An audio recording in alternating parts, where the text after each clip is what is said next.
বন্ধুরা, আজ আমি আপনাদের সাথে এমন কিছু গল্প শেয়ার করব যা প্রমাণ করে টাকা সত্যিই শক্তি, কিন্তু সেই শক্তি সবকিছু নয়। গল্প 1, টাকার দাম বনাম মায়ের দোয়া। এক ছেলে শহরে গিয়ে বড় ব্যবসায়ী হলো।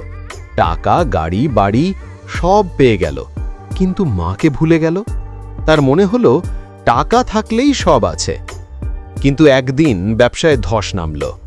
বন্ধু, আত্মীয়, সমাজ সবাই তাকে ছেড়ে দিল। তখন দরজার বাইরে শুধু একজন দাঁড়িয়েছিল, মা। তিনি বললেন, বাবা, টাকায় অনেক কিছু পাওয়া যায়, কিন্তু টাকার অভাবে মায়ের দোয়া কখনো হারিও না। গল্প 2, টাকার প্রভাব। একজন রাজনীতিবিদ টাকা দিয়ে ভোট কিনে ক্ষমতা এলো। কয়েক বছর সবকিছু তার হাতের মুঠোয় ছিল। মানুষ ভয় পেত, সামনে গিয়ে সালাম দিত। কিন্তু সময় বদলালো, টাকা ফুরলো, ক্ষমতা গেল, আর তখন মানুষ তাকে ঘৃণা করতে শুরু করলো। বুঝলেন তো, টাকা দিয়ে মানুষকে ভয় দেখানো যায়, কিন্তু সম্মান কেবল চরিত্র আর কাজ দিয়ে পাওয়া যায়। শেষের মেসেজ, বন্ধুরা।